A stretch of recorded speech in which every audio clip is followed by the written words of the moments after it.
Okay, so I think people can hear us. Hello, hello. Little audio check here.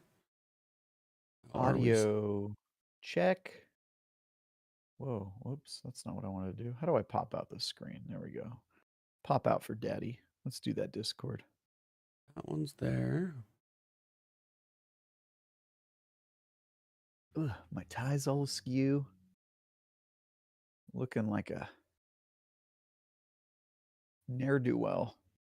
Real humperdink of a human. Get the stream going. How you been, E? And pretty good, actually. Eating a lot of cheese? No, actually, I don't eat much in general. I'm like You don't eat weird about much cheese cheese? that I like. I know that sounds stupid, but I'm like, Oh, we all know my picky nonsense. eating habits, and my wife is hilarious about it. But no, it's like, Really? I don't eat it Yes? much. I will eat pizza and like nachos if it's like melted on there, but I don't want like queso drizzled on there. But yeah, my cheese mostly What's wrong consists with of you? like pizza. Really? Yeah. You just eat pizza? You don't get cheese on the sandwiches? Typically, no. Sometimes I'll do like a bacon cheeseburger if I have like kind of the right ingredients on there, but I won't. If it's not there, I'm totally fine without it too. Usually, more Wow. often than not, without. He's a bland boy. He he doesn't mess with cheese. Just Yeah. hasn't really ever been that much of a thing. D, without looking up from her laptop, said cheese is my god. Oh, my wife, there's a place called Torchy's Tacos. And they have my wife's absolute favorite queso. Like, if anybody ever comes to town and you're going to get like some tacos for the Dallas area, like Torchy's queso, absolute must have. No thanks. And my Wow. wife is just like, at least she can get a half order there. Otherwise, she gets the queso and she's like, well, this is all mine now. So, no, not helping me out. You've never had like a good like hard cheese, a cheese board? Have you ever tried a charcuterie board? Have you tried all the different cheeses, or are you just one of those people who like ate a slice of cheddar when you were 8 and then decided never again? So, like, a little bit of Parmesan on a pasta dish, I'll actually kind of be okay with. Um, Kind of be okay with. It's like half, necessary, bro. no, it's not. It is. No, it's like, it's just one of those I've never, no, like a charcuterie board for me, the sliced meats, I can, give or take on some of those, but part of the time it's usually something on the board because I have a tree nut allergy, and I swear half the time there are nuts on a charcuterie board, some way, Yeah. somehow. So I usually just like don't really get near it because I never quite know. So that's probably part of it too. Did you know it's your parents' fault that you're allergic to tree nuts? I mean, that is genetics or a mutation, one of the two. I'm not sure, but It's actually conditioning when you're a toddler or a baby, rather. They make now they make like programs where when you have a baby, right when it's very young, you mix in powders of all the different allergens into their food when they're young, and it makes them way less likely to grow up without or with allergies. In Israel, there's a really popular baby's food. It's like little puffs of peanut butter balls. You can find them in like the Jewish aisle mm, in grocery stores, and all of the children there eat them when they're very small, and they have 0 people with peanut allergies in Israel. It's crazy. So mm, your parents should have given you more nuts when you were a kid. I guess is my maybe. my, my assumption there. How is Travis's volume, everybody? Is he low? Is he? Well, I'm speaking low right now, Yeah, you probably are. but I'm carrying a big stick, so I like to think that makes up for it. Walk quiet and carry a big stick. Speak softly, actually. Close. Very close. But Teddy Roosevelt would have been Yeah, disappointed. not too happy I got it wrong. He'd be very happy to see all of our national parks thriving, though. Fair. That's fair. Did you know when Teddy Roosevelt was president, because he believed in small government, he would just have like 3 or 4 months when he was president where he would just disappear and go like in the woods, like camping, living off the land, and people would be like, "Where's the president?" and be like, "We don't know." No, I did not know Just that. like, yeah, it's like, we don't know where the That would not president is. happen now at all. Yeah, now that couldn't happen, but he used to just like take off and not tell people where he was at and just be gone for hella long. It's So just completely bizarre. people would be like, "What?" People would be like, "But Teddy, what if something happens?" And he'd be like, "I don't want things to happen. That's why I became president." Weird. I want things to not happen. I'm a conservative. But that was back when conservatives were actually about conservation. That's a whole different ball of wax there. So That is a ball of wax. Yeah, for sure. all right. I guess we can get this show on the road. Seems like we got good audio checks. Everybody's here. Welcome to The Last Word, episode number 275. This evening, Cognito has obligations of Iron Lord's podcast duties, and he will be covering the Game Awards over there, and he will be doing that after this show. So if you're watching this one live, you guys can still go hang out with Cognito in a couple hours. We are actually doing the show a little early this week, so we're not going to be kind of co-streaming the Game Awards or anything like that. Travis may be doing a little bit for that. I'll be watching it for sure. And we're just going to do this to get kind of our Destiny chat ahead of the Game Awards, because there's going to be plenty of news there. And we didn't do one last week over the current season, so we have a lot to catch up on. So first things first, Travis, what have you been up to, sir? I know you've been living in a different reality.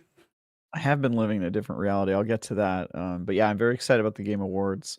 It is a big day for everyone in games media.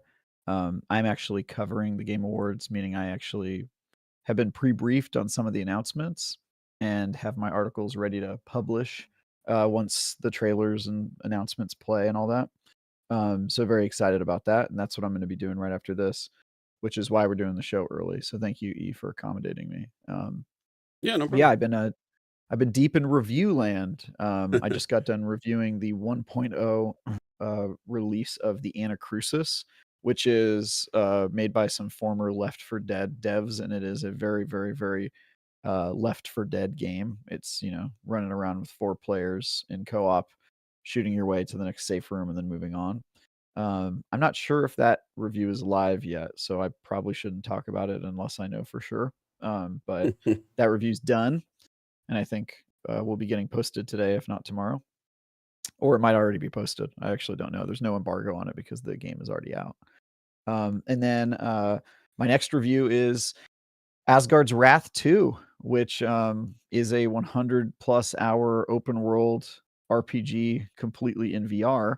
As of today, I'm able to talk about the first 15 hours of the game, which is the first two sagas. 15 hours in a VR game. How big is this thing? First 15 hours. It's huge. 100 hours.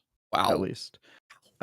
Yeah, it's 100 hours. It has 4 full campaigns, basically, where you play as 4 separate characters, each with their own weapons and arsenal and powers and stuff like that. You go through the same journey with them? The premise of the game is that you are a god who has the ability to possess mortals and help them fulfill their destinies. Oh. And so you play one character who's possessing all these mortals, and it allows you to switch which character you're playing as. So it's got kind of like backtracking and, I'm going to need this character to accomplish this thing and this character to accomplish this thing. And you're kind of toggling between them. And then it also has parts where you leave your mortal form and enter your god form where you're huge. And you use that form to battle other gods during like epic climactic moments. Or to solve puzzles. Like you can, as a giant god, pick up like a block and move it somewhere else and then switch back to your mortal body. And then you're going to say pick up a mountain and move it over here or something. Like you kind of can. Yeah. You can pick up like enormous items and then place them in a way to help solve puzzles, like pulling giant things down and then switching back to your other character as your mortal and walking across it. And then a little black and white in there. Yeah, it also Did you play has that game? Or do you know what I'm talking about? Okay. Yeah. It was a cool game. It has it's kind of like Legend of Zelda is what it reminds me of. It's like you're going into dungeons and the dungeons have like lots of puzzles and combat and then usually like bosses at some point that you have to confront. And the bosses are like big epic fights. And I've only played I'm like 25, 30 hours in. I'm only allowed to talk about the first 15 hours, but I can tell you this, the first 15 hours are a 10 out of 10 game. Damn. It is a damn good game, Right. Travis. Half-Life Yeah. Alyx is one of your favorites, and it's VR, probably your favorite VR, I would Yeah. imagine. I mean, It Beat is my Saber's favorite good, VR. but Half-Life Alyx. Mhm. How is this ranking versus Half-Life Alyx? It is at least as good as Half-Life Alyx, at least in the first 15 hours. Damn. It might be better. It's certainly more ambitious, and that's the thing about Half-Life Alyx is it's sort of like comparing like an MMO to a 4-hour story-based campaign, Yeah. because Half-Life Alyx is so focused, it can do things that there's no way you'd be able to accomplish it in Asgard's Wrath 2. Like, the graphics are a lot better, and the storytelling and detail and kind of the finesse of the shooting combat and all that stuff is just like amazing. Still has not been even and nothing even really approaches it today. But Asgard's Wrath, it might not look the best because it's running on the MetaQuest. It's completely wireless. It's an exclusive to the MetaQuest. But it's on the So it's 3 though, right? Which is still a pretty good it's on the unit. 3, which is a great headset, but it's still, you don't have a PC processing the game. It's Right. you're wearing the computer that is running the game. And the fact that they got these massive worlds and open world areas and mounts and companions and side quests and skill trees and crafting systems and fishing mini games, like all the stuff that is in this game, it's Full-blown like RPG, basically. it's a full-blown RPG. Yeah, there's nothing like halfway about it, and I don't think we've seen that in VR yet. And so I've been like a lunatic in here. D can attest to this, me screaming as I ripped a monster's head off. And I there's something about playing in first person when you have a sword and shield where you actually feel the bloodlust. They make you chop somebody's head off and then you rip it off with your hands and you're just like, ah, All of a sudden, next episode, you're just a Viking. Yeah, exactly. So it's been really cool. I mean, the only thing that really could screw it up, and we'll see how bad it gets when it goes, is we don't have access to the full game yet. We're waiting for them to deliver the final build. But even in the first 15 hours, there are some like technical issues. Like the game's crashed a few times on me. Sometimes textures don't load, or there's like frame rate hitching and stuff. And it's not the final build, so we'll see later today when they give me the final build how much improvement they've done. It might be a rocky technical situation at launch, depending on how much the current build is representative of what the final build is like. But that's really my only complaint. And if it ends up not being a 9 and instead, or not being a 10 and instead is a 9, it will most likely be because of technical reasons. That's still But exciting, though. I can't say yet, but it's still my already, even the first 15 hours, it's at least my second favorite VR game ever, which is like pretty darn cool. And yeah, if you buy the MetaQuest 3, it does come with that headset, which is pretty dope. It's their pack-in game, and it could end up becoming the killer app. But that remains to be seen. We'll see how the game, the other 3 quarters of the game I haven't played are, at least 3 quarters. But it's really cool, man. I can't talk about the other characters you play as, but they're all so different and weird and cool. So yeah, it's been super fun, man. I'm really enjoying that review, and it's also my last review of the year, so it's a great way to go out. Number 26, new record. That's right. Well, it'll be 26 if I end up doing the Resident Evil 4 VR review, which might happen like over this weekend in between the Asgard's Wrath 2 review. I thought you already had like 20. I don't know. I 21. I already thought the Asgard's Wrath 2 would be my 25th. So okay. If I end up doing the Resident Evil VR review, I will be at 26 for the year, which is pretty crazy. That's what MRI was just saying. Yeah, it comes to PSVR 2 at midnight. So yeah, so I'm getting it at midnight, and basically the plan is, if they haven't given me full access to the Asgard's Wrath game, I'm just going to dive straight into Resident Evil, because I already beat Resident Evil Remake on console, and so I don't need to play the whole game on VR to review it. I just need to play like half of the game, right? Yeah, Which get I a can feel run for through in, how like, everything goes. Yeah, you can get through that in like 6 hours, and then I can write the review and I can be done with it, in one day. So Nice. basically I'll be reviewing This it man's if a I have machine, time. ladies and gentlemen. He does not sleep. Yeah. He just puts out game reviews. That's what he does. That's right. Yep. Anyway, we're here to talk about all the Destiny news we've missed for the past 2 weeks. Yeah. So, Well, I was going to say, I just wanted to give a small shout out to a movie I saw today for everybody out Nice. there who's listening. Godzilla -1. Way better than I expected. I knew it was Japanese with subtitles. I had heard it had a smaller budget from a couple of reviews, but I had heard like glowing reviews from multiple places that I kind of check out, and even Rotten Tomatoes has it pretty damn high. And there's an IMAX literally across the street from me, pretty close at least. It's not far. And went over there this morning, like 10 a.m. There's like 7 people in the theater, and that was a damn good movie. That's all I have to say. Is I don't want to give away too much as to why, but you walk out of a Godzilla movie being like, this was way more than just that. And I think they did a great job. And I mean, you hear the budget of the movie, but there is a moment where I don't think I've been more terrified of Godzilla ever than this movie. And I don't know how to explain it besides when you see it, but if you do, you'll kind of know what I mean. But just, yeah, it was very, very well done. A lot of heart in that movie. I think that's the best way I can say that. So if you get a chance, it is worth the trip to the theater.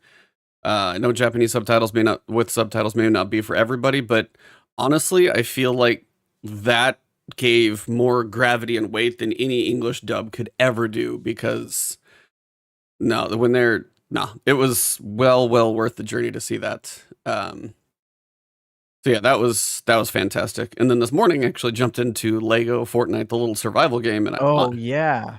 I'm actually going to play that a little bit. Away by it. It's legit. Like, I didn't get that far. I was on for like an hour and then got to doing some Destiny stuff, but I was like, I'm going to log back in and actually play some more. I mean, I downloaded the thing yesterday, logged in, launcher, go right in, made my own server, bam. And it's like, it's Lego, so it's going to be a little stylized in the art, but it's Unreal. So the lighting, nanite, all that stuff, like all the fancy pants stuff that Unreal Engine can do, done in Lego form, very cool. So I will be playing that a little more. Depending on how my run goes, I might do like a tips video like I've done before, because, I mean, survival game, feel like it might actually fit, depending on if I get some time in, so stay tuned if I do that one. I feel like it actually would fit. But, I mean, there were 2 million people playing it, I think, at some point today, so it's a little popular at this point, and I think it's actually, I mean, it's cool. You do start out with next to nothing. It's survival. You build your little shelter, fire, and all those other pieces, and yeah, the game I did not jump into, but does technically exist today, is The Day Before. It is not doing great on reviews right now, so I would probably give that a little time and look at other people's viewings of it. But yeah, the reviews are not too high if you check out Steam, at least. I'm pretty sure if I pull up Steam, it's going to be probably in the negatives. So give that one some time. But Lego Fortnite, it's free. Check it out. It's actually pretty damn fun. And then Godzilla -1. Damn good movie. Please go watch it. I wonder why they're calling it Lego Fortnite, because it's kind of just its own game, right? It has almost nothing in common with any of the other. I think it's just because it goes through the Fortnite launcher more than anything. Because you open the Fortnite launcher and you've got that. And they were launching 3. They did like a racing game by the Rocket League people. Yeah. Harmonix is doing another one for something else. So they had a rhythm game. So I think it's just because of the launcher. But yeah, otherwise it would be like Lego Survival is what it would be called. Something like that. I kind of feel like this is just, they're just becoming Roblox, right? That's, where, like, people are using their game to make other games, and then they're like advertising those games within it. So Fortnite's kind of becoming like a platform, which is interesting. Yeah. I mean, I would be a lot more excited about this game if it weren't in Fortnite, to be honest. I mean, I haven't touched Fortnite. I played the Fortnite before it was actually Battle Royale. I probably tried the Battle Royale. I reviewed it. Yeah, I remember that thing. That was the whole thing. And then I tried probably the Battle Royale a couple times, and just Battle Royals. I've never long-term stuck with any of them. I've tried it like Warzone. I've tried PUBG. I've tried that one. But honestly, just jumping in, it is, as soon as you're playing, you're just like, you're not even thinking that it's Fortnite. It's just Lego Survival. That's all it is. So it's actually, and it's totally free. So there's no real reason not to check it out, because it doesn't cost anything. And I had a good time for the little bit I played. I didn't go that deep into it, so I don't know how far it goes, but it looks like there's a lot. And so far it felt good.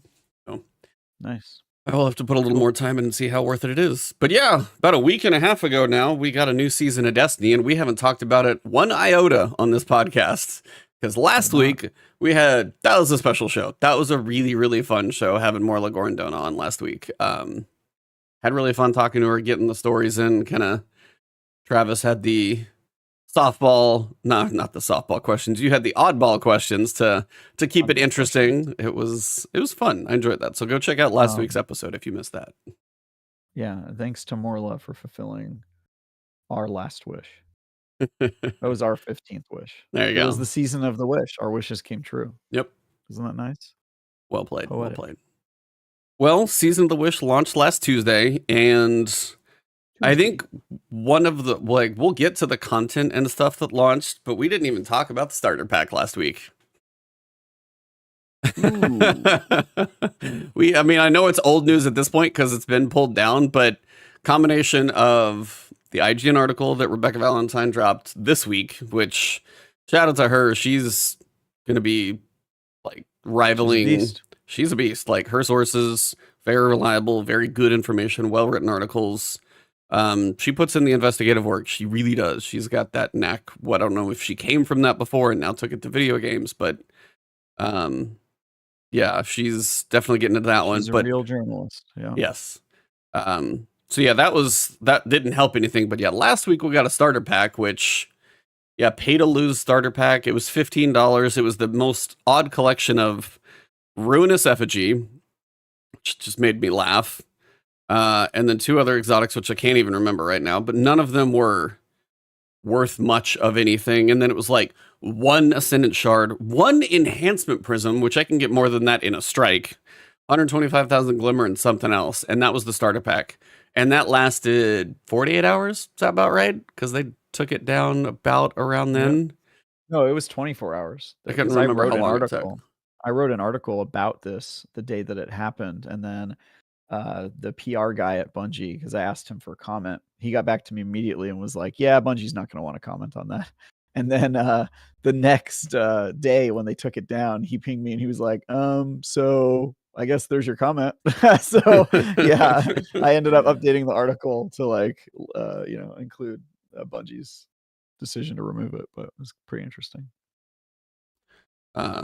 Yeah, that was just, I mean, Dado went off on another video today, but it seemed very tone deaf in the situation of everything going on with the layoffs, the poor monetization model, which we've talked about forever. You've been spearheading that campaign, at least on this podcast, as across big video, just like consolidating it into one thing to watch, which has just almost made it worse when you put everything together.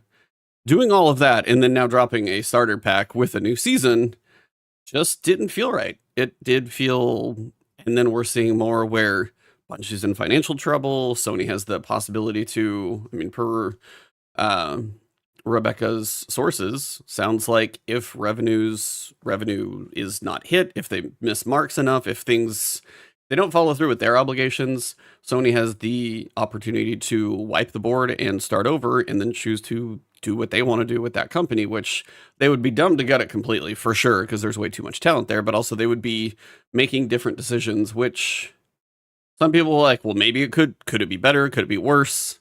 But also I think you and I had the discussion. Could it be exclusive to PlayStation? It's like, that would be an interesting one. That's probably the first thing they would do. Just push it that way. That's the Sony playbook. See, the problem with that, though, is like, your walled garden. It does feel like anything live service, you need the biggest population possible, though, to make anything like that where you have the free-to-play option. And I don't know if Marathon's going to be paid. I feel like it probably will be somewhat paid, but I do feel like you still need a wide player base on anything live service to have a shot. Yeah, but they can do that without putting their game on Xbox. Let's be honest, it would stay on PC. The only platform it would leave would be Xbox, and Xbox has probably the lowest player population of any of the. It does have the lowest player population of any of the other platforms. So that's been one of the things that came out when I was covering the court case of the Microsoft Activision acquisition was that Sony's practice. The reason that they can pay to keep games off of Xbox and Xbox can't is because Xbox would have to pay an insane amount of money to make it worth somebody to not put their game on PlayStation. But PlayStation paying somebody to not put something on Xbox, that's not that expensive for them because there's so much so many They're fewer. already the market leader anyway, so it's like most the of it's market going to come leader. from them anyway. Yeah, Yeah. that makes sense. Yeah, you just have to cover whatever the publisher thinks that they would sell on Xbox, which is the least profitable platform to put your game on. So I think that they would approach it from that calculus. They would say this belongs in our walled garden. It'll do better. It'll elevate it if it's a PlayStation exclusive and on PC and yada yada. I think that would be their playbook. Which, you know, I guess now that it's what is it? It's off of every platform. Stadia is not a thing anymore, so it would just be a loss to Xbox. So maybe not the worst thing in the world.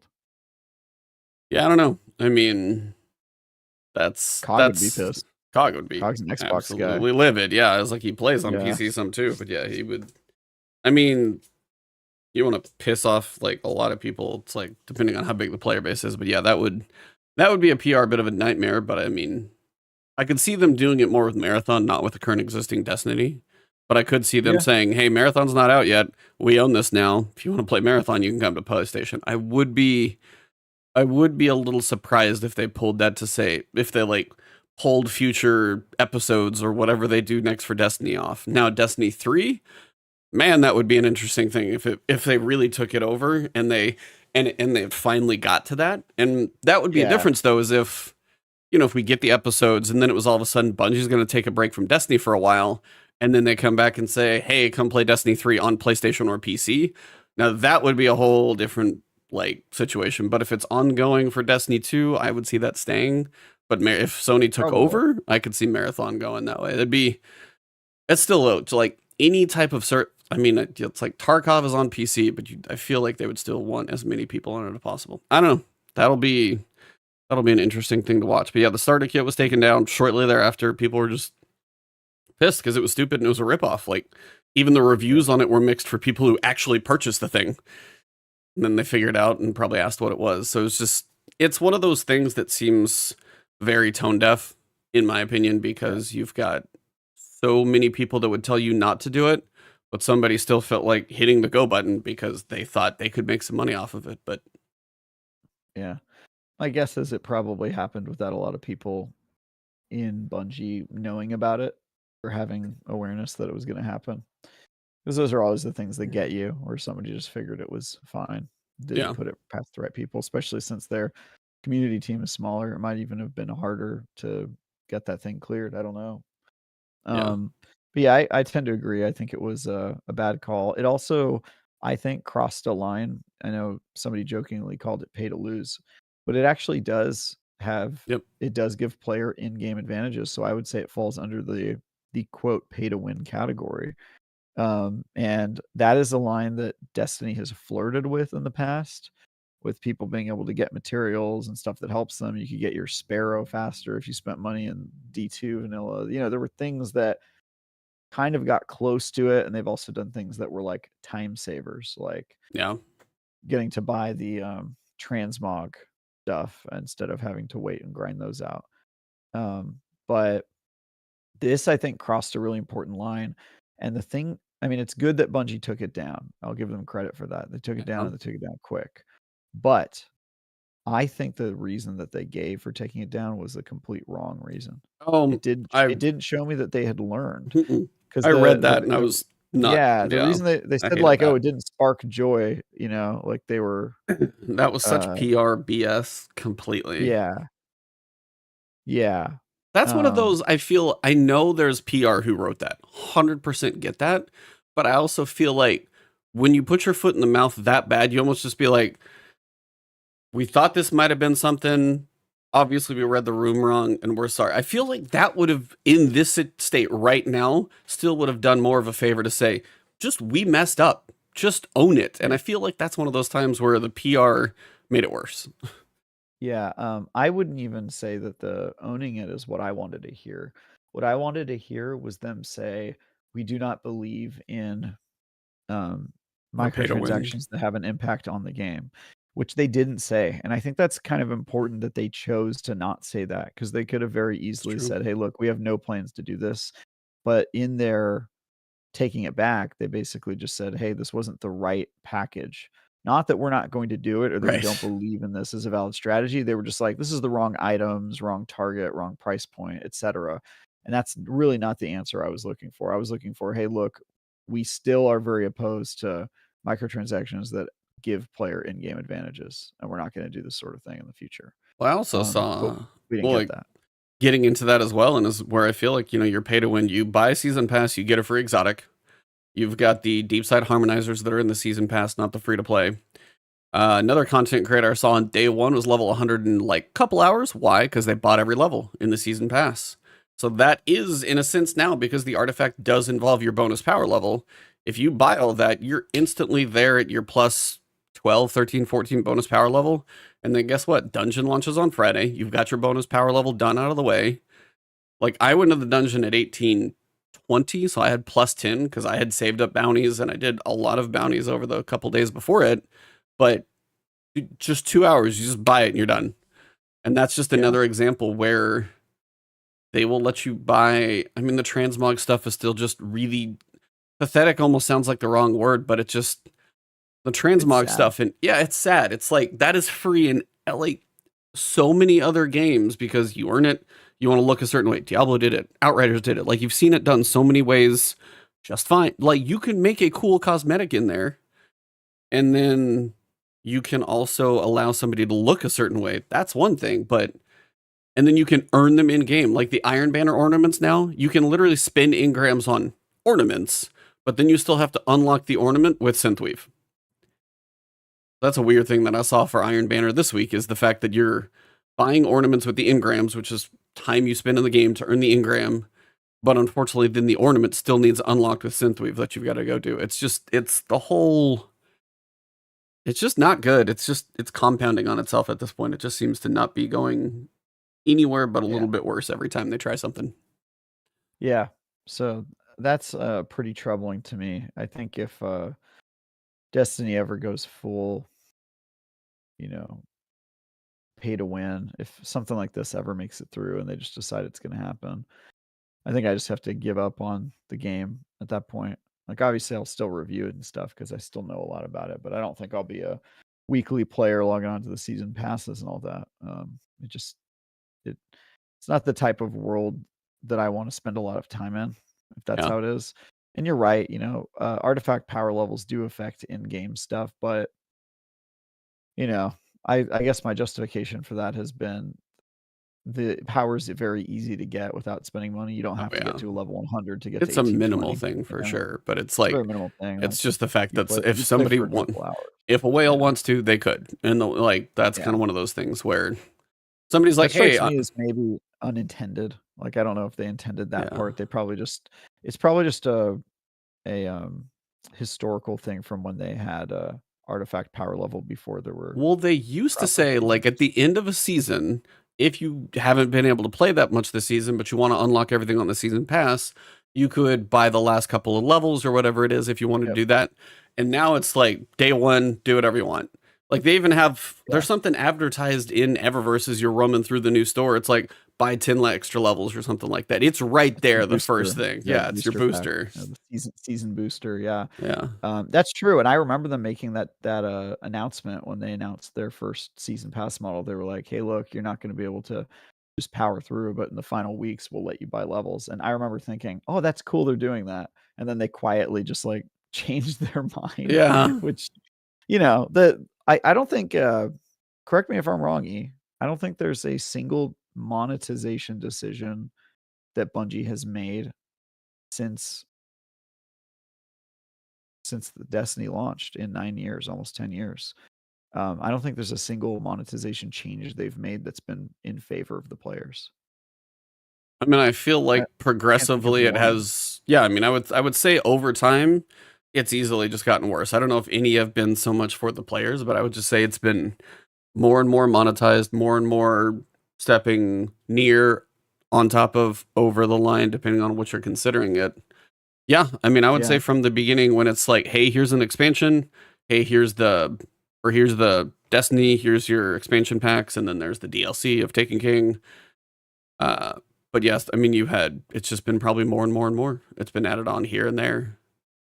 Yeah, because it feels like I can't remember anything them going, hey, we're reducing the cost of this, or we're giving this piece of content for free, like pretty much every step of the way, they've sort of just like tested and then pushed a little farther and pushed a little farther. And at a certain point, people's patience is going to break. I know mine broke a long time ago, and you guys all make fun of me for it, talk about it all the time. But I don't think I'm going to be alone for much longer. I think people are going to be demanding that Bungie change their payment model if they choose to care at all. Well, I think that's part of it is, I mean, there is no doubt in my mind. I mean, if you watch my content over the next year, I'm going to try and do as much variety as I can, trying to talk to the PR person for Dragon's Dogma 2, trying to talk to PR for Suicide Squad. Like, I'm trying to broaden my spectrum of coverage because June 4th is going to happen. People are going to play that story and they might buy just the expansion, not the season pass and everything. They may not care about the other. Like, I just want to beat the witness, do that. And that is going to be a stopping point for a lot of people. I really do think like that's going to be the moment where, all right, we've taken care of the witness. Things may happen in the future, and some of us are going to continue just because I've made it this far. I'm just still curious, at least what they tell for the story. 10 years in, I may as well. But there's a lot of people that are going to be like, I've seen all that I care to at this point, and I don't need to go forward. And I think that's going to be a hard point for them from everything that's come out. If they missed revenue projections for Nightfall, and again, that could be poor projection. That's bad estimations with, less people in COVID, less people stuck home. Yeah. So it's like whether there were less people who played it due to reviews, but there were also less people just still around in the game. But no, Final Shape is going to have a drop no matter what. So if they're in trouble now, Final Shape may be a banger. You might give it an 8 or even a 9 if it's an absolute like outstanding expansion. But about a month later, you're going to see a drop off of people that they don't get back. And that's where I wonder what the future is of Destiny. I think the episodes will be what they do for a while, but there's a whole lot of high up people so far not making the right decisions. But I do feel, and that's where I wonder what they do next. I really don't know. That's kind of the weird point for me. I don't know post Final Shape, are episodes going to be enough to pull people back in to say, hey, these are so awesome? I have doubts. I think they could do cool stuff like this season, last season, the dungeon, a couple of activities we had, which we'll talk about. They're putting out good content in seasons for what we're getting. It has been gradually getting better, and episodes seem like they're going to take an even bigger step to less weekly login to get this thing or whatever. Like that even seems like a more interesting delivery model, at least in the episodes where it's like 6-week chunks. But there's a lot of people that still just won't care. Yeah. It's like too little too late. Feels like. I think Destiny is in very serious danger of repeating Marvel's kind of pattern with Endgame. I think the Final Shape could be their Endgame, and then they're going to see that people just stop caring. And even when you flood the market with a bunch of stuff, you're kind of saying to your fans, hey, we're keeping the party going, but the fans just disagree, right? They're like, hey, Alan in comments, he says, as long as I get my 10 years, I will be happy. Yep. That's what I thought about Marvel when Endgame happened. When Endgame was over, I was like, look, I just got to see my story from when I was 10 years old reading Marvel's comics. Like I got to see that happen on a massive budget, movie anthology. That's crazy. And I'm happy it happened. And I'm probably not going to watch the whatever they do next, just because I'm exhausted from watching this stuff.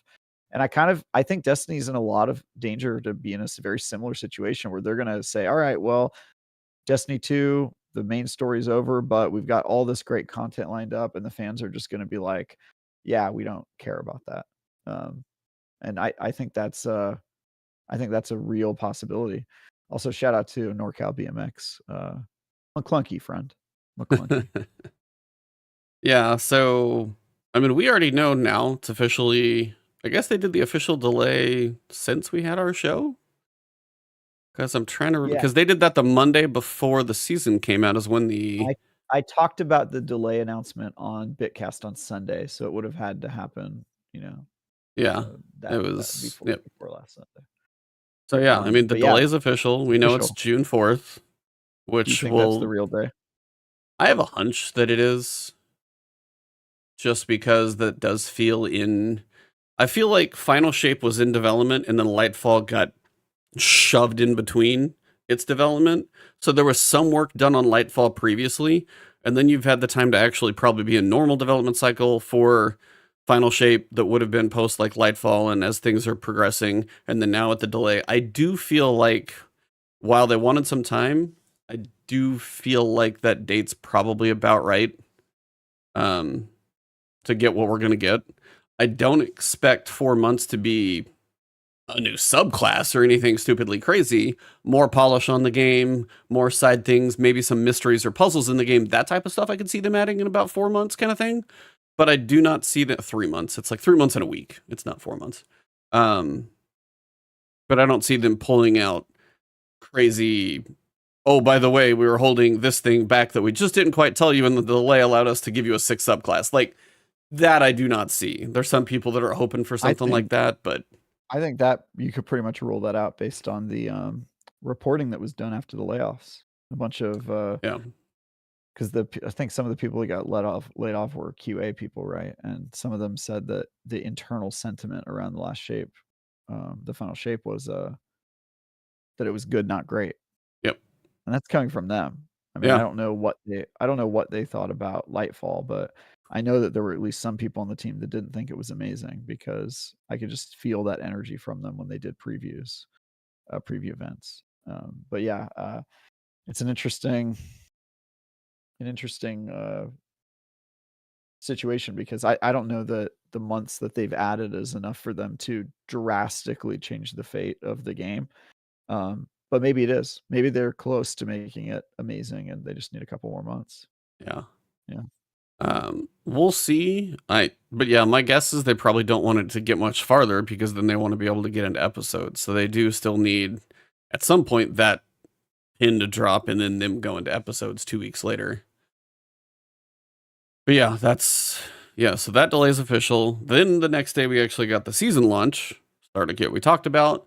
So Season of the Wish is actually here. Riven is a spirit of Riven, and we are working with Riven and Petra, and we got Crow involved. He's in the mix. He's around. He actually had a little chat with Petra this week. And Mara and Riven do not trust each other as far as they can throw each other, which is fantastic. I wonder why. Yeah, and that was actually what I got to do this week. Is I got to do a little voiceover for Bife. So Bife lost his voice, so he reached out to. There's a Discord that I'm in with some other creators, and it was like, "Hey guys, my voice is like gone. Can anybody help like do some voiceover?" And I was like, "Hey dude, if you need help." So there's like 5 of us. Fallout did the first one. Mine was out. I think Dato's dropped today. Cool guy and Nomad are going in there. So it's like, I don't have a great voice for this, but I was happy to help. But the one I talked about was actually Riven and Mara and their history, and talked about the reason why Mara and Riven are always so prickly to each other, basically, is because they both know what they're capable of, but they also, like, Riven is always looking to, biggest thing about Ahamkara is they misinterpret wishes, or they're going to kind of screw you over, and you got to be careful with the monkey's paw type stuff. And the lore that I read actually from Bife was cool because it was talking about the fact that Mara was always she's way older than pretty much any of us. She's lived long enough to know that she can typically wait fate out, so she doesn't really desire much. So, being as Ahamkars are looking to grant wishes, and Mara doesn't really have any wishes that she needs granted, there's always kind of a weird relationship between those two. But also, we're dealing with the last Ahamkara, per se, since now we're talking about the eggs, and Mara asking for something from Riven, and Riven's like, why would I do this? You killed me, I'm dead, you killed all of my eggs, why should I help you?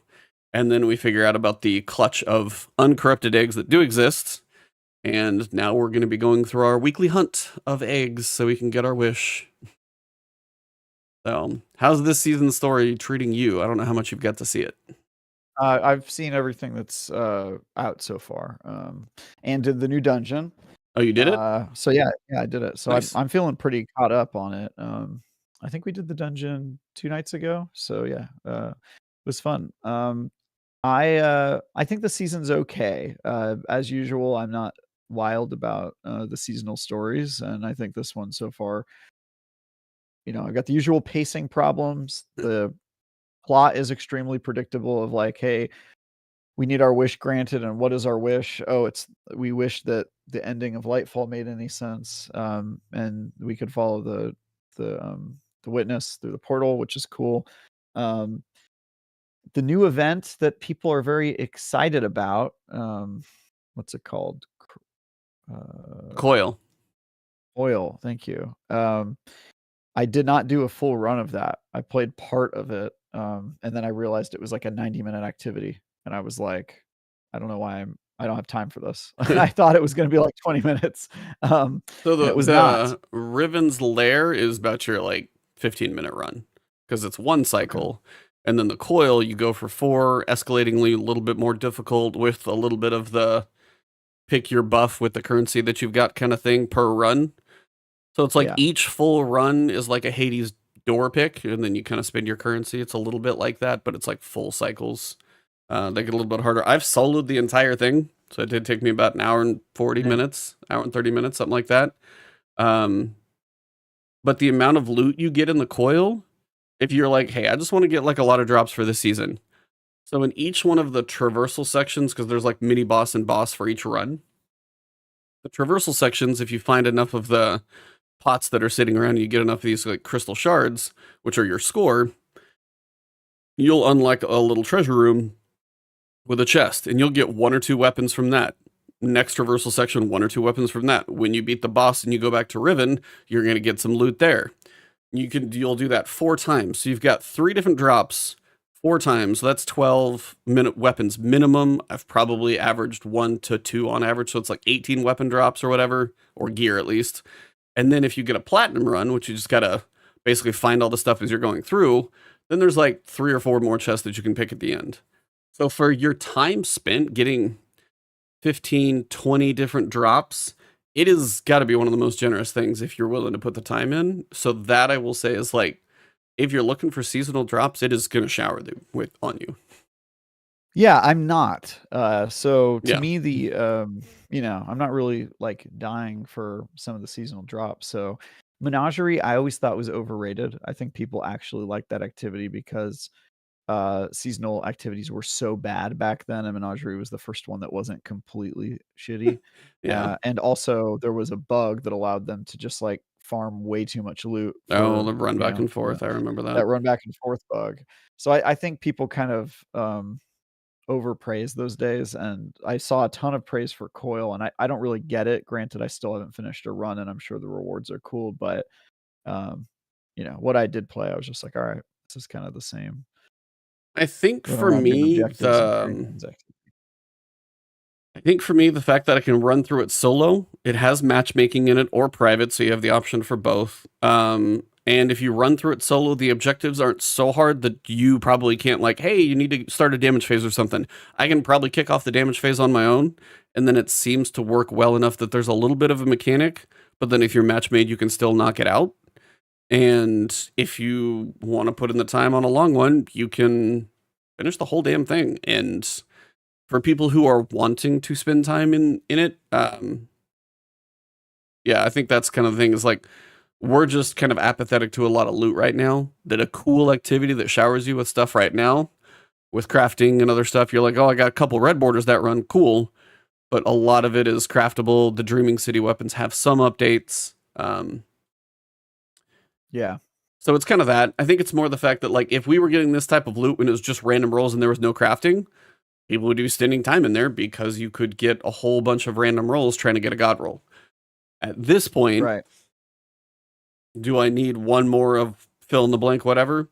Probably be okay without it. But I think you can't focus loot, right? Somebody said that in the comments. What do you mean?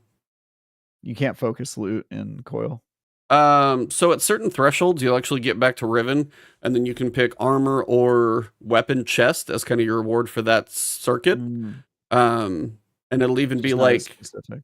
Well, and sometimes it'll be like, do you want armor? And it's going to show you like a bow or a linear, or it'll actually show a projection of what it's going to be. So you can't pick all of them per se, but it is random, and sometimes you'll get a mix of one or the other. So it's like a little bit there, but it's not every time you're going to walk and be like, all right, pick armor or bow or fusion or whatever, and like pick which one you want to go for. It's not quite that specific. Got it. When you get to the Okay. final, if you do a platinum run and you get to that final room, you do get to pick like 2 or 3 chests, and damn near everything's got an icon on it. So if you do a full platinum run, you can do a couple focuses for sure. Cool. I will say though, one thing I do hope they do with episodes, we have to get there, of course. We're back to the seasonal challenges. I will say that you can knock out literally all the seasonal challenges on day 1 if you wanted to. So there's absolutely 0 time gating, which I appreciate. So they are getting more and more away from at least that piece of the time gating, but it is just the grid in a different form. But at least there's 0 time gating. So there's absolutely, it is, yeah, it's the grid in another form, but it was like not one thing was time gated, and I was just like, cool, that's at least that's better. Those like little stuff here and there, but I mean, I'm getting 2 wish grams for like 2 wish engrams for like everything I do. You run around the Dreaming City, you'll be showered and stuff. Everybody the first week was all annoyed because you do the quest and then it sends you to the blind well, and everybody's like, all right, I don't want to run the blind well like every week. Is this something that's going to happen? And they said it's only like week 1 and week 6. So it was more of kind of an idea that blind well's a little harder now. Dreaming City has some new roles. That's pretty much why they put it in there. So I'm like, okay. They flirted with a little too much, but like once or twice over the course of the season, I'm like, fine. But it is funny when you go in there, you're like, yep, still the blind well.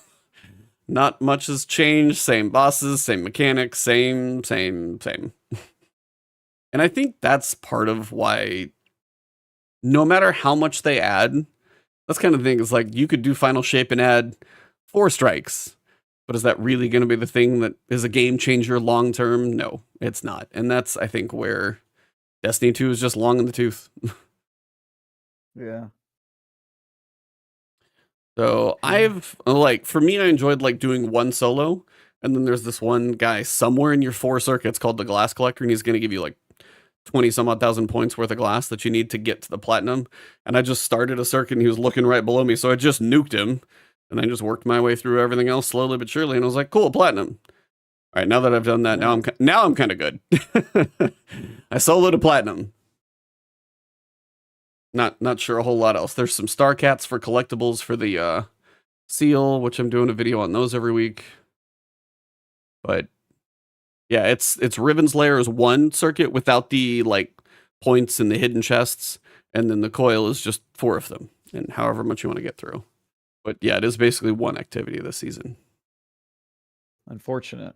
One is a miniature version and one's a marathon. Yeah, which honestly, the marathon strikes me as not a great format for match-made activity because it requires such a long commitment. And like I just told you that the one I played, I didn't finish because I didn't realize how long it was until I was in there. In that case, you're like, oh, all these blueberries quitting. In that example, I was the blueberry, right? I was the guy. But I've also match made into one on like level 2, so you can actually jump in. That's kind of nice. So I've actually jumped into one that was mid progress. My spot. Yeah, pretty much. Like I took your spot. Yeah.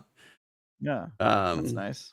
So that is kind of one of the okay things about that piece of it. That's cool. Yeah. Speaking of blueberries and other things, we also got our like fire team finder situation. We got our stress test. Did you do the stress test on what, Thursday was it? I did do this. Well, it was the day before the dungeon. But it's also going on right now. I did it. When did I do this week? Dungeon? I can't remember when I did it, dude. A couple days ago. I didn't actually use it. I just looked at it. Yeah. Well, it looks cool. It looks like a cool little tool there. I saw people. I saw one person do LFG and they finished a Master Crota's End. So more power to them for that. It does seem pretty broad. They said they had a couple, whether you want to show that you've got a checkpoint for a certain place for kind of labeling your LFG. They said they were going to look for certain checkpoints and things like that if you want to be a little more specific on that. But technically, I feel like they probably worked it pretty hard already. So I feel like it's farther along than they thought it might have been. From what I've gathered, is generally positive from that so far. Yeah. It's cool. It's nice to have it in the game. Weirdly, this is like the time I least use that functionality. Like, I don't know the last time I used LFG.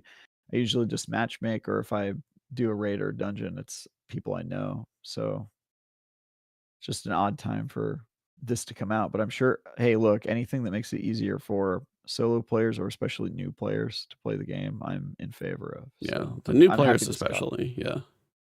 Yeah, especially since new players now can't get that sweet starter pack. Yep, that's the really too thing. So Friday, I'm trying to go through all of this chronologically. Friday, we got the dungeon, and I jumped in, but you said you've now played it as well, so I want to get your thoughts on it first. Yeah.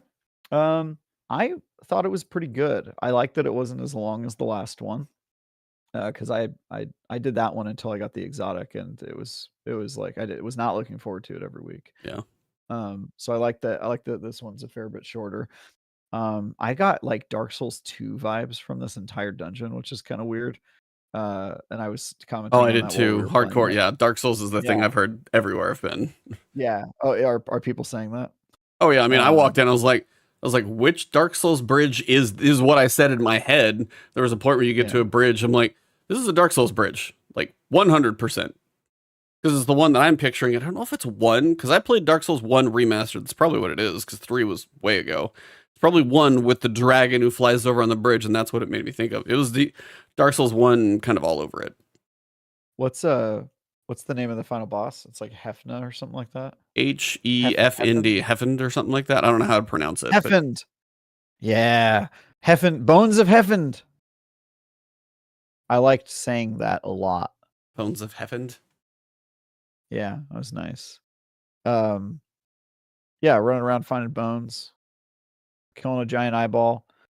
I don't think I understood that those giant eyeballs were supposed to be like ghosts of Ahamkara. Yeah, it said it was like a chimera or kind of like another. Yeah, it took a while to kind of go. I've been going through now the quest, which gives you more of the lore on it. It's like an Ahamkara's ghost, and I was like, all right, that's what those meatballs are, or just this one? I think. Anyway, yeah, I thought that was kind of cool. Lots of ads. I died of ice a lot. More than you'd expect. Yeah, I know what you're talking about.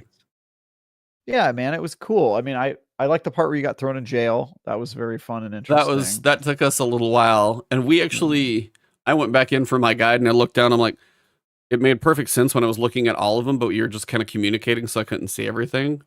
We had the numbers right, and we just kind of guessed which was clockwise or counter. That we just tried both, and then that worked. But then I figured out when you look at the ghost in the direction they're looking, then we kind of put it all together. But yeah, we were in there.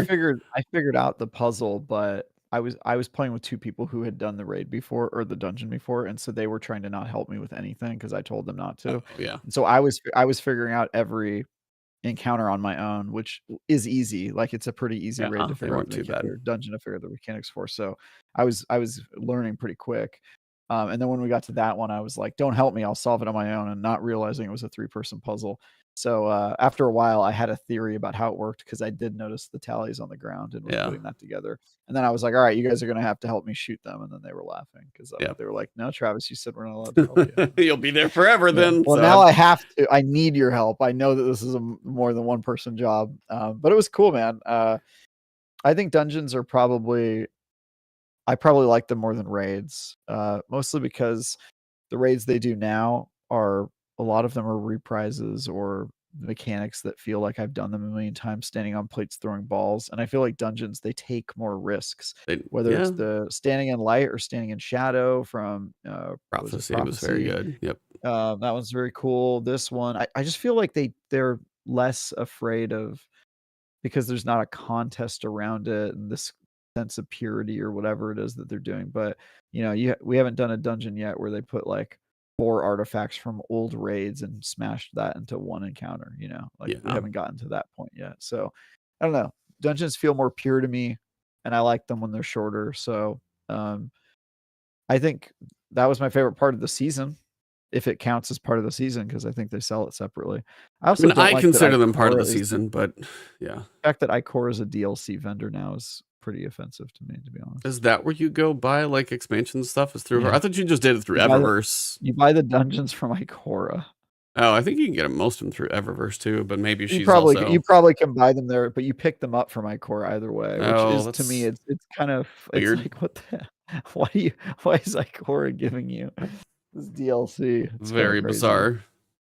Yeah. So I mean, we had a similar experience. I ran it with Cool Guy and Jingle. We had a good time. We were kind of messing around in the jail. Smoked the first. We figured out just the first guy and killed him. I don't even know if we wiped more than like once or twice, and then it was just like, oh, we kind of know what to do. Figured out the pieces of that one. The first guy is. It's nice. It's a boss to start, so there are actually 3 boss fights in it, which I appreciate. But the first guy is definitely a warm up. He's gonna be like, all right, can you figure out basics? Cool. Okay, we're moving on. Ogre's a cool fight. Just, enough mechanics and setup, and you've got the 4 plates. It's also almost back to Callus, like OG. Which one was the ogre? The outdoor one with the frozen. You had to stay by the torch while the frozen debuff. Oh, that guy. Yeah. Yep. Cool. And then you had the 4 you had 4 different damage torches to stand by. So they give you some flexibility because you don't have to go in order. So you can kind of depending on how close he is, you can run to the farthest one that's across the way. I do feel like a solo flawless will be a long run. Oh, that looks tough. Yeah. I've pretty much got it. So Precious Scars for Titans right now, legit. It actually is quite good because you just need an energy weapon kill that matches your subclass. So if you're running Callus Mini Tool, and then in the final fight, I switch over to Sunshot. Sunshot on the final fight, the big chimera, the floating meatball, the eyes on either side, Heffened, whatever. Heffened. The 3 eyes on either side. Bones of Heaven. If you hit the middle eye with 2 shots of Sunshot, it kills the other 2. So in 4 bullets, all the eyes are gone. So Sunshot is great for the final fight for a solo fight. And then also when you're talking about the Scions, 1 bullet to the head, that group of Scions is dead. 1 bullet over here, that group of Scions goes down. So I can manage it.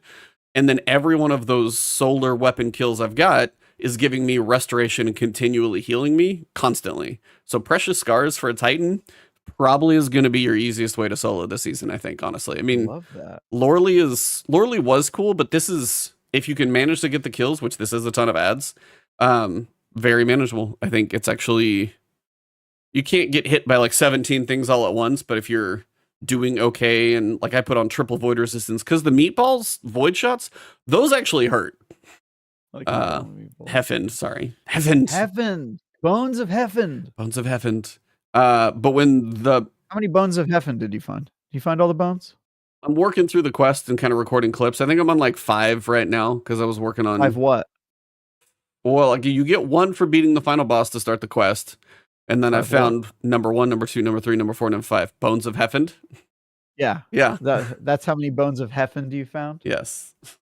That's good. I'm glad that you found that number of bones of Heffened. You're just having way too much fun.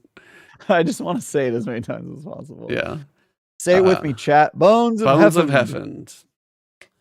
Yeah, so the ogre. So I figured out, I did a video and posted of full damage cycles of solo parts of each fight, and I went through the whole thing solo to establish that I could, and then I had people come in and help me just push through the boss phase, but now I just need to put a full run together. So it's going to be, first, probably not likely a flawless, because there's going to be something stupid that happens halfway through. But generally, it's definitely doable. It's just going to be, it's a long one.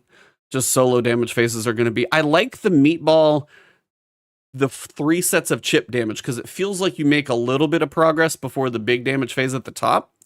And I kind of like how you're doing some on each level, because ghosts, when you get to the wizard, it always feels like, all right, so I got to go in this room over here. I got to kill this guy over here. I got to dunk this thing, 2 thing here, set this up. Okay, that's one. Go up here. This, da-da-da-da-da. Okay, go to the 3rd room, kill the other Lucent Hive or whatever. Da-da-da. Okay, now I've got 1 damage phase. And this one is just kill some ads, get the boss to spawn, stand in it, do some chip damage, move it up to the next. And I just like how it moves more. So it flows. It's not just, it doesn't feel like you're running laps on a track. It does feel like you're doing a bit more of a road course, different turns, go up here, do this. And then if you come all the way back down, you're like, all right, so that's 1 full cycle. But it takes a while to get that feeling of repeat, which I appreciated, actually. Yeah, I think that was the strongest encounter. They also have, my only complaint about that encounter is they have you doing a lot of stuff at once that sometimes feels like it's not very fair. Like the fact that you have to kill a giant Taken, giant scorn. Purge these totems, or Yep. scorn.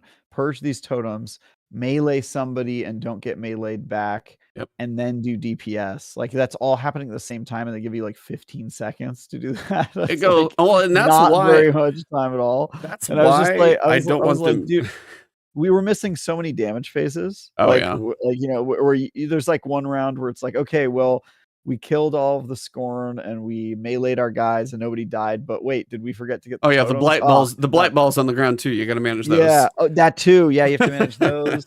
There's a lot going on, and that's why like Precious somebody Scars. would be like, "Oh, we forgot to actually stand in the totems." That was like the part we forgot, and then you don't get a damage phase. It's just like, oh, we have to start it all over again. So that encounter probably took us like 20 minutes. It was way too long. No, Precious Scars. I mean, that's kind of thing. I'm being healed constantly. That is the only way. Because I sat there and thought about doing it on, say, like a hunter. Because I was watching Sammy Cat, who we had on here, and she's doing her all bows, no HUD hunter build. And she's just like, this final fight is just breaking her. So that's where it's either whether it's a healing nade or something like that. And that's kind of one of my, I guess, pushbacks as a solo. It's like, I think it's doable with my build, but there's not a lot. You need near constant healing because you are getting peppered from absolutely everywhere, pretty much the entire dungeon. On all the boss fights you are, for sure. And I think that's probably my one drawback is it's not like you get to a damage phase and it's you and the boss. I feel like it's you get to a damage phase and there's still 4 other things going on. So you've got to be able to do damage in a short window, which you just have to focus on the boss, but then you just need to basically be healing yourself. Otherwise, too many things are hurting you. So that's kind of where I have my one pushback on just the setup in general is for a solo, especially, there's not a lot of builds that are going to make this thing great, in my opinion, but that's me.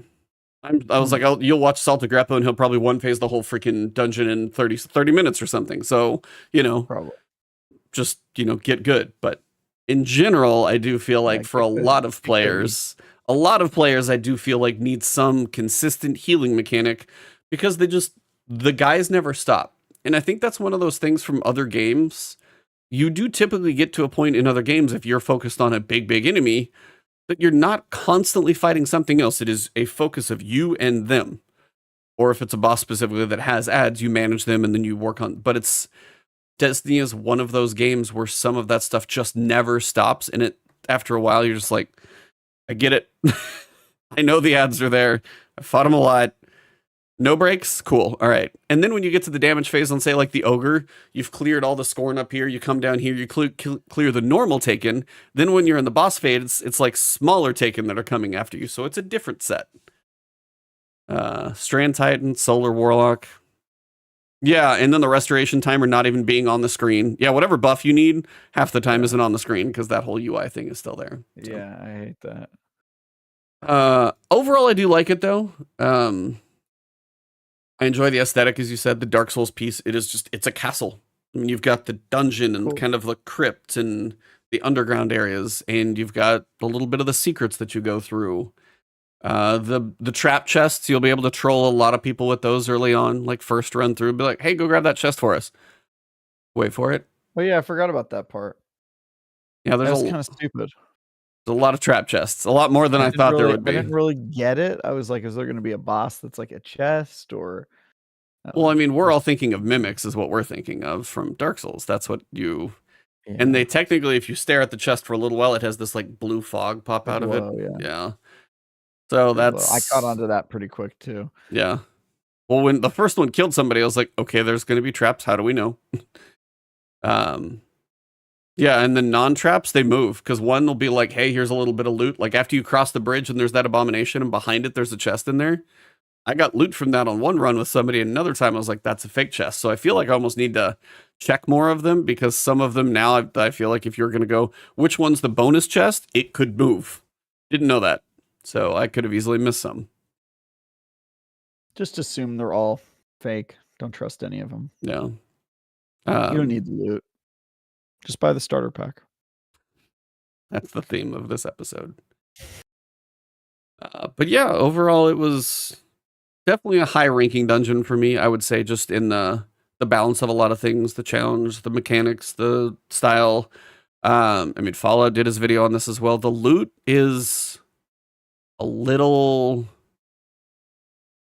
less than desirable, I guess. I got the rocket sidearm, but that sure seems like a weird situational, maybe could be fun, but it's so odd. And this is the weapon that is inside a dungeon that you need to pay for, that is one of your barrier options. And they said, even in the Twid, I almost said Twab, that like, hey, by the way, the new rocket sidearm is another option for you guys to manage barriers. And it's just like, okay, but you do realize not everybody can get to that now. So if you're running with barrier champions, you may as well just use Arbalist or something else. I mean, you can get Radiant a lot of different ways. But yeah, the fact that the rocket sidearm, the bow is Strand, the sword is a caster Strand. What the hell's the other one?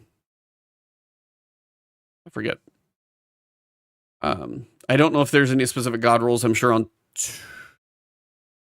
I think now maybe the API's up, so you could actually look at all the god rules, possibly. I don't know. I don't know if I'm ever going to be running through with a sidearm with special ammo with rockets coming out of it for anything too specific. And then when it comes to barriers, Wishender, Arbalist, Revision 0 got a buff and a half, so all of those are going to be probably more reliable. But it was funny to me with the artifact. They're like, oh, look, we're going to be buffing up Stasis. There's like 2 or 3 things for Stasis. This is the season of Solar. There's like 8 things for Solar. And then there's like Solo Operative on there as well. But overall, it's very much a Solar season because you can get Radiant and more Ignites and Explosions. And it's just all... And there's one where if you had like 3 Hunters, Celestial and Nighthawk, I think, got massively buffed.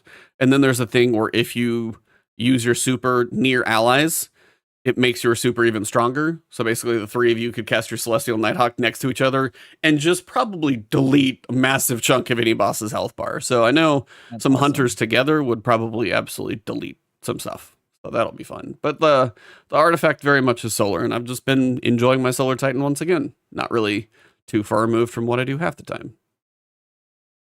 Cool. And then this week we got Iron Banner, which was Tribute, which did not go over well. That didn't work out. Yeah. And now it's Control. Did you play Tribute at all? Or did you even touch it? I didn't. No, they took it down before I even the first game I played, at one point it was like 53-2, and I'm like, what am I doing? Wait a minute. Because it's Supremacy, but then you're supposed to take the... It's like kill confirmed, but then you have to take the kill confirmed and then like go deposit the dog tags, basically, is what you're doing. And I got to a point where it was like 53-2. I'm like, how are we? Oh.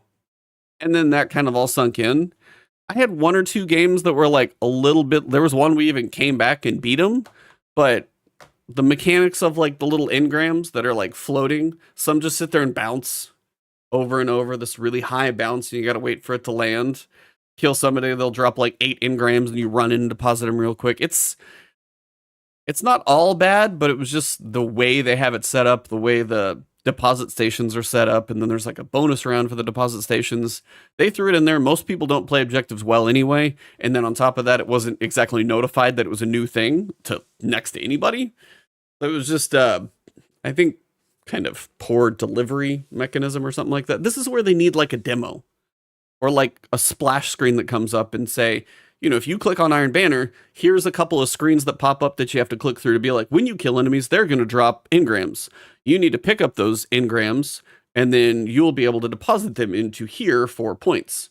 Partway through the match, every so often, there's going to be like this bonus thing that comes up. Just tell people that on a couple of pop-up screens with text or something, and you could probably make that so much easier.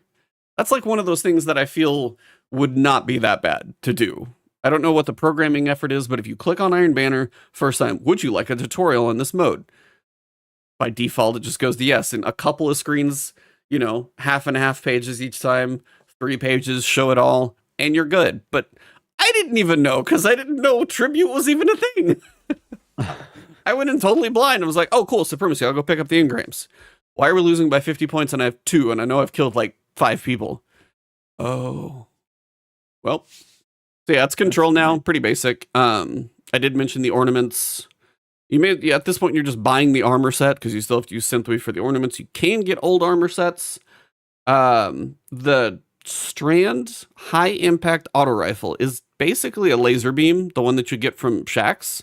I was actually using that one to decent success. It's slow, but like if you can kind of line it up, it actually is, because think it comes with keep away and target lock or something like that. It comes with a pretty good roll, like very high range, very steady, very laser beam like for an auto rifle. It's actually not a bad roll to start.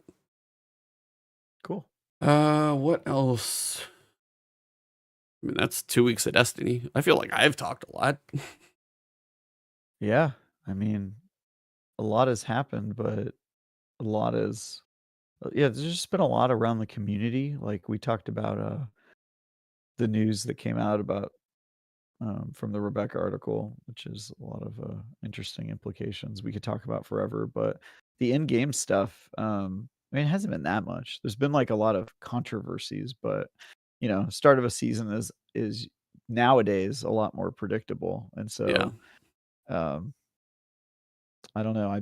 I feel like we haven't really gotten any. This season hasn't been as front loaded as I expect as they sometimes are. You know, usually you get like 80% of the story in the first 2 weeks, and then they tell the other 20% through the end. And Yeah, this 10% of that is in the last episode. This one feels very much like you gotta wait till the final week because it doesn't seem like it's just gonna be do a Riven's Lair. I don't even think we're gonna get it in the final week because we already know how it ends, dude. That's gonna You know what I be mean? Like 6 months from now kind of thing. Yeah. Yeah, it's gonna be like a hey, your wish is granted, but it has a 6-month processing time. So see it the final shape. Yeah, see you in 157 or 127 days or something when your wish actually finishes buffering or something like that. Yeah. After the Department of Wishes can sign off on this Dragon Ball request.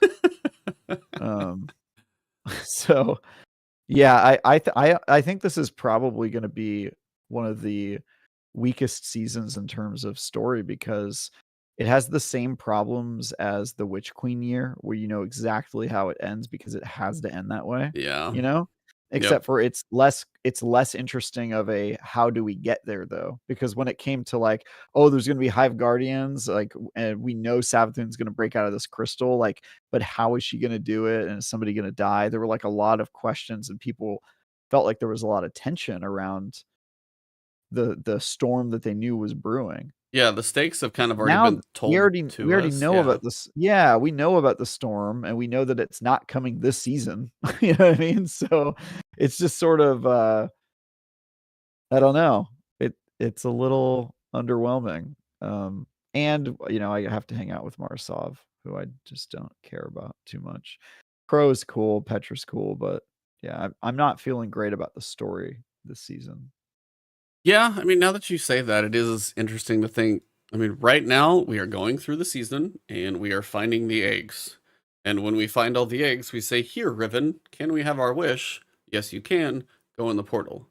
It feels like that was laid out to us on minute 1 of the season, and then there doesn't, as you said, there doesn't feel like a lot of stakes. Like Seraph. Go find those eggs. Yeah. Seraph was good because there was, mid moments. First, we had to wake up Rasputin. Partway through, we got the wake up of Rasputin. And then you had Anna talking to Rasputin, getting closer. And then the finale of Rasputin or Seraph was legit. Like, that was one of my favorite endings of a season by far because it was also self-contained. Yeah. Because it's not like Seraph needed to happen for us to set up Lightfall. Lightfall, we had no idea how we were going to end up on that planet, and that season did not address it. It just was like, we'll let you discover that in Lightfall. But this one, I feel wasn't like it like Osiris was like, "Oh, by the way, we should go," or one line of Rasputin's code says go to Neptune. That was pretty much it. We need to go to Neptune. Yeah. This one, it's like we know exactly how it ends, and we know how we get there. And the only thing that's standing in between us and that is a fetch quest for a dead dragon. Yep. Yeah, I mean, I like Mara and Riven, kind of the back and forth to see Petra and Crow talking this week. It's there can be sorry, I don't mean to interrupt you. Oh, like the Witcher bathtub down there. Forgot about that. No, I was gonna tell you, I had a thought this week when I was playing Destiny, which was I was hanging out with Crow, who is a dead character, and Riven, who's a dead character, and then thinking about Cade in the next game, dead Gonna character. be a dead character. And I was thinking about how much Destiny is just riding on the coattails of all of its dead characters. You're not wrong. It's like literally if you like when people say dead game, I mean kinda like all the characters are dead. Yeah, different way than they think, but yeah, you got a lot of dead characters. It's kind of is a dead game. All Guardians are dead, so yeah. I'll give you that one, but like it's just so funny that like Scorn are all dead, they're reanimated. If you wanted to argue that Destiny is its best days are behind it and it's living off of it's essentially a corpse, it's in a corpse like state, all you have to do is look no further than its current cast of characters. And it's just so embarrassing to think we're just hanging out with all these dead characters that used to be cool. It just makes me laugh. That kind of ties it all back into, as you said, you've got that little Marvel moment. That's what I think a lot of people don't know. And I think that's why it's so hard for right now for people to even be remotely excited about what's ahead. We've been through 10 years. We've lost these characters. Crow, Uldren, Cade 6, as you've said. Riven, killed her. It seems like the Awoken, by the way, are going to be stuck in their cycle. That hasn't been fixed yet. I told you. I know you did. I told you. Yeah, no way. Nope, you called that one. But yeah, it's like we're going to go through, we're going to deal with the Witness, and then it's like, what is the new catalyst? What is a villain that is worth us going after? Xivu's lost her throne world, so we could technically kill her when we see her.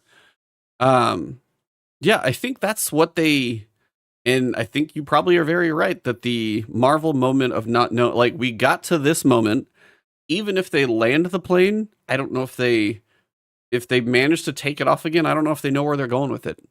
They may have some plans with the episodes, but those sounded more self-contained. So the idea of the big picture future, that's what I think a lot of people are having trouble, who are even kind of close to the lore, figuring out why they should stay around for more, because at this point, there's not much left. Yeah, and that's fine. Like in my view, it is Bungie's future problem to worry about how they're going to sell us on caring again. In the same way that Marvel, they have to sell us on what the new story is and what the new characters are. And I think for some of us, they maybe haven't done a great job of that, or at least as good as they had done in the past. But none of that matters if Endgame sucks. If Endgame sucks, you don't get Endgame, you get Game of Thrones. Oh yeah. Right? No, for sure. If this game sucks, if this expansion isn't good, or even if it's like good but not great. Yeah, if it's a 7 and not a 9, it's still not exciting. It's going to be a Game of Thrones like forgetting that ever happened. That's what I think. I think it's going to just be like a mass exodus. But if it's great, if it's Endgame and people are like, wow, I'm actually really enjoying the final shape and I want to stay playing the final shape, all Bungie has to do is give a compelling enough argument to, all right, I'll try that for $20. And then next thing you know, you're trying the third episode for $20, and then you're just finding yourself playing more Destiny. Yeah. And I would love to see that future, but I don't think it is even a remote possibility that future gets to happen if their end game is bad. Honestly, I think it would devastate the franchise. I don't know if they'd be able to recover. If they were able to recover, it would be one of those Bungie things where, they put the IP on ice for a while and then bring it back later on. But yeah, I'm more worried about the future of the franchise, to be honest. I mean, I think a lot of people are, and I feel like right now that's a lot of whether it's Joe Blackburn and whoever else is trying to figure out what that looks like, and they won't tell us until they're ready. But that player base is going to continue to slowly bleed. And again, even it's a 7-month season, there's no way you don't have the lowest numbers probably possible in March. Yeah. Because the Into the Light, whatever they announced, because we didn't even talk about that either. Destiny 2 Into the Light, whatever's going to launch in April as that kind of new and old player like lead in, which is I don't even know what that's going to be. I don't think that's a real event. That's because they said an event every week, and my thought was, That's like a That's quest gonna be like progression on Iron a weekly Banner. basis. Yeah, it's something I thought it small. was just gonna be like, oh, one event every week. I think it's gonna be like Iron Banner, and then there's gonna be garden games, and they'll do that for 5 weeks, and then they'll be like, you know what I mean? I don't know that they're actually gonna do real events. I think it's just gonna be like small things that like most players don't feel a whole lot of incentive to Yeah. sign up for. It doesn't it doesn't feel like they can whip something, especially because it wasn't planned. There's very little Yeah. warning for Rebecca. I Like just it sounds like those layoffs were damn near just like from the hip, and then they have to figure out what goes from there. So it's yeah. I feel like a lot I happened I fast, and wish they're they would working through it. I wish they would just tell players, "Hey guys, we're going to keep the servers live, but we're not going to do anything for those weeks." Like, why can't they just do that? I feel like that's a healthy precedent to set, and it would save them all the trouble of spinning their wheels and churning out this content that is so half-baked, because we all know it is, right? They're basically telling us like, "Hey, this is half-baked content that we're putting out there to tide people over," and it's just like, just tell your players to go play something else, and then when they play your game, when Final Shape comes out, maybe they'll feel a breath of fresh air. Maybe it'll feel like, you know, coming home. Yeah, I mean, I don't get why they need the engagement so much. I mean, I get that it sells microtransactions the longer people are online, but I just don't how worth it is that really? I I don't mean, know. and that's the thing I kind of wonder about too. I mean, you are under the umbrella of Sony now.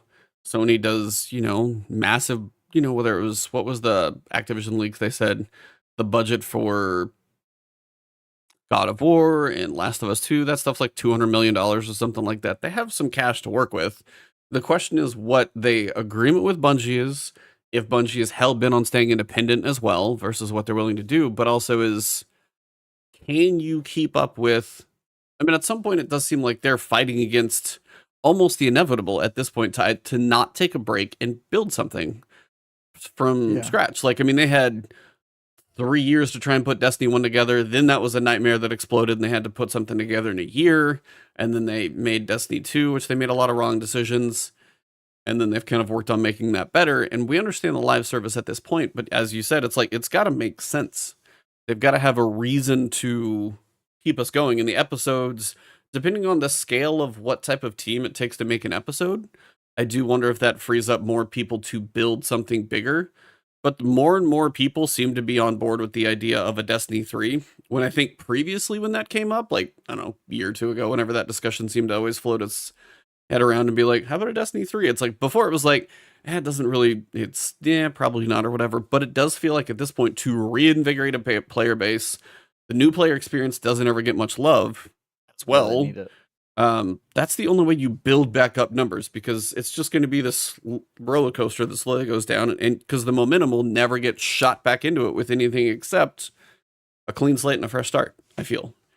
And I I do don't know wanna how they get comment to on that. the I do wanna comment on the board thing, because I know people have been talking about it a lot, and I have a lot of thoughts about this one, which Oh, is, them organizing that one. Yeah. yeah, the board, like, the idea that Sony said, "Hey, look, we're gonna acquire you, and we're gonna keep our hands off of you because we think you're doing things right," I think is a smart move for Sony, because they know that the main benefit they're gonna get from Bungie, if Bungie is still a great studio, is their talent and their brain trust. And I think they're going to get that no matter what. But the stipulation that, hey, if you guys don't hit your numbers, we have the right to take board control, that's necessary if you're buying Bungie. Yeah. Because what you can't have is, you can't have Bungie start to go downhill as a business. Not that they will or have or whatever, but I'm just saying theoretically, let's say that Bungie just started declining and was no longer profitable.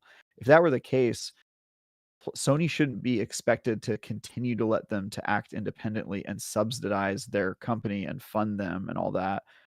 They need to be self-sufficient. In fact, they need to be profitable. And so that is just a reality of like, hey, you guys can self-govern, but if it starts to cost us money for you to govern, like we're actually having to put money into this thing that we bought to make it work or to subsidize your guys' lack of performance, then that makes sense. What might not make sense is why it happened now, right? What Sony was sold of, here's our projections versus the numbers that actually happened. I think those numbers were probably not inflated. I'm not saying Bungie lied, but I think they definitely gave themselves the most optimistic Yeah. reading of what they were going to make, and what their company was worth, because they wanted to get a higher price for it. And so I think there were a lot of mistakes here, and I think Sony is gonna, they're probably gonna be happy either way. Either they get a very functional semi-independent Bungie that they get to make money off of, or they take control of Bungie.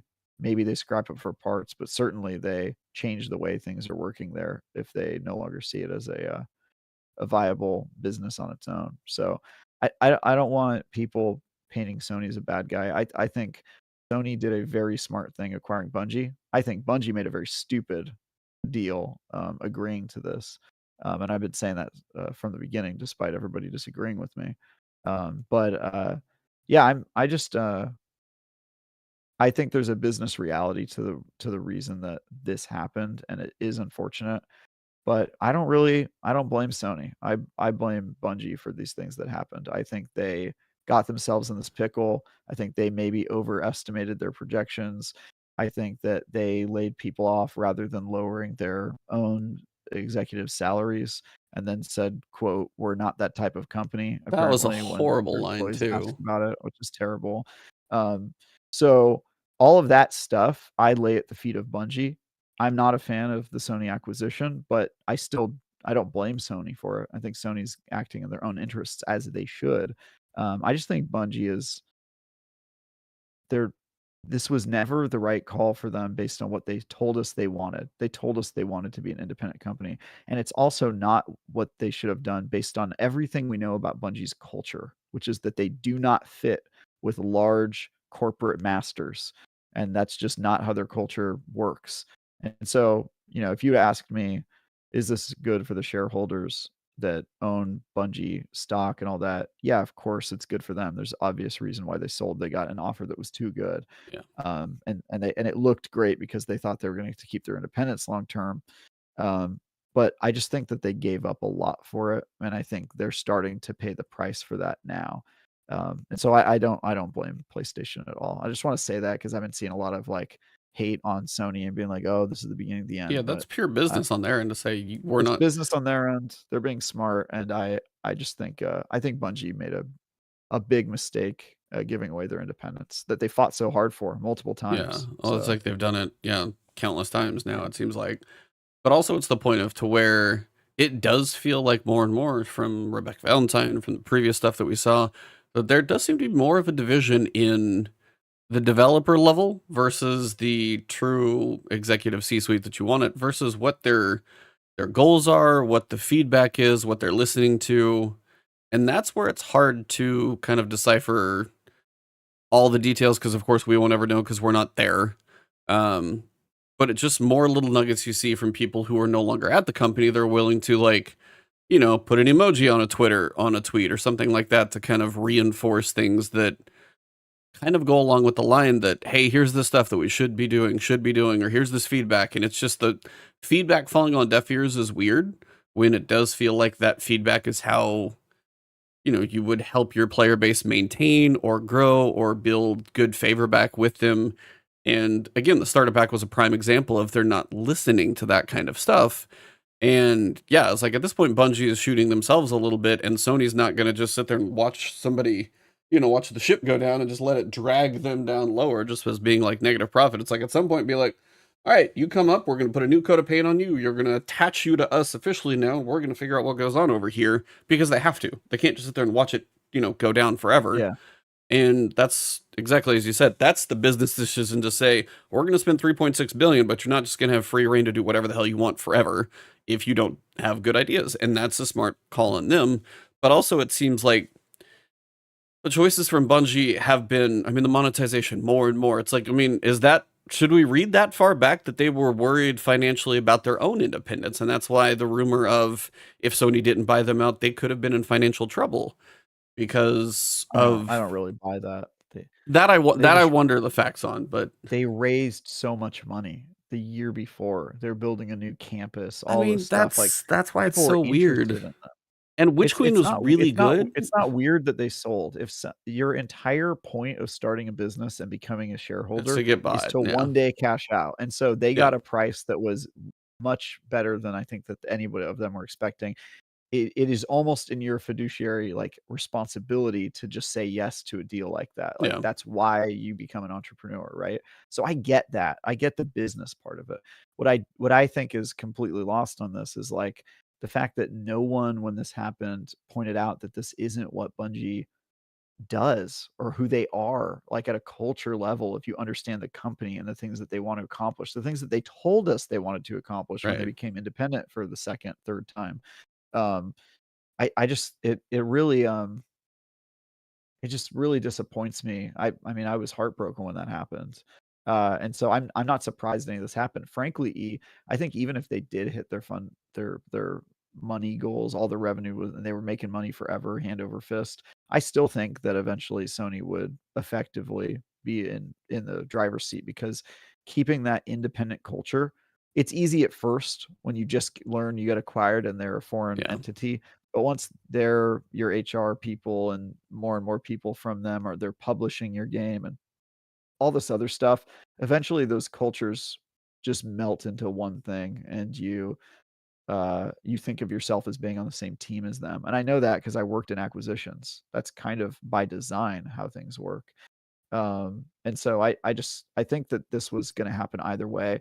Of course, it's much sooner than I expected because of the financial stuff, and I hope Bungie's able to come back from it, obviously. But I don't have a lot of hope. I mean, Final Shape would have to do some numbers. People would have to care about Nathan Fillion a lot more than I think they do. Yeah. And I think that's the hard part is at this point, a lot of whatever's coming, if the Sony take over the board thing, right now it feels inevitable because Marathon sounds like it was potentially pushed to 25. And if you're looking at mid 2023, 18 months of low numbers, not going to do any favors for you. It doesn't seem like. Yeah. So that's going to be a weird one to see how it all goes. But that's, yeah, I mean, Sony for the business decision makes perfect sense.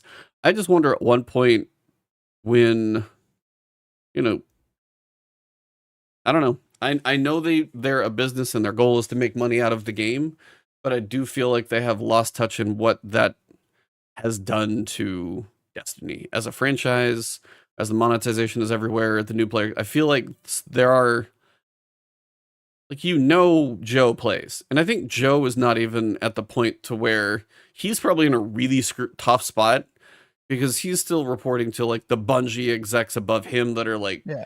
the Lukes and the Pete and all of those that are higher up, and he's still really trying to make the game as good as it can be with so much coming down from above and there's so much feedback. His plate is probably overflowed at this point to try and manage both sides of that. That is the big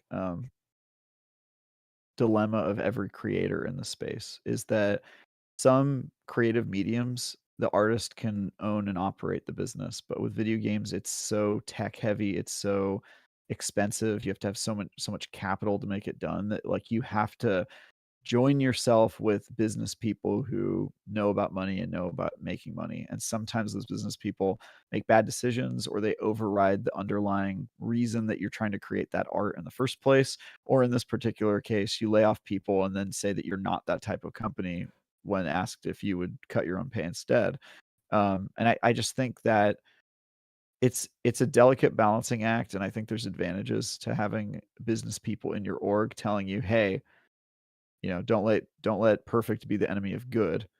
Finish your Yeah. game. Here's a deadline. Here's a date you need to release the game for. I think that stuff is genuinely healthy, but sometimes it crosses over into like counterproductive to what we're trying to accomplish here in the Yeah. games industry.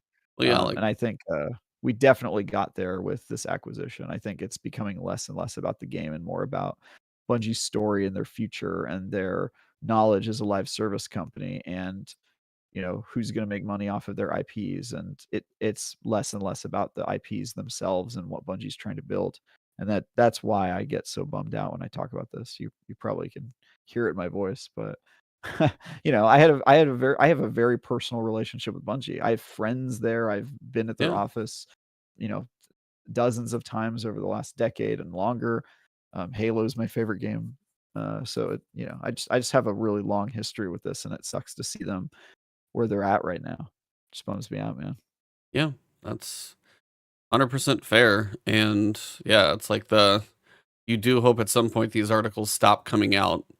But yeah, it seems like, I don't know what else is going to happen right now, but it does seem like the road ahead is now a longer, still very bumpy road over the course of. Yeah. You called this year would be bumpy, and you're like, yes, this year will be bumpy. Now it's this 18 months is going to be bumpier, more speed bumps, potholes, and everything else across the way. Yeah, I said this would be the hardest year for Destiny, and I the farthest, the most wrong I was that I underestimated how long the year was going to be. Yep, that's correct. Yeah.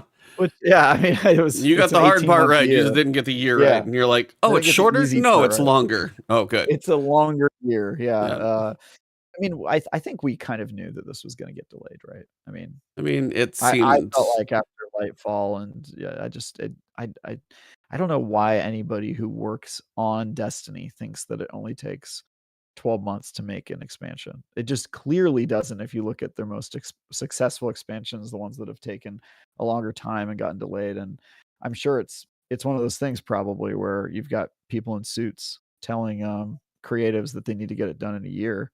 And like I said, I'm a fan of suits giving creatives a deadline, but I think those deadlines have to be realistic. And I think anybody close enough to what Bungie is making should just know right away that that's not. It's just not enough time.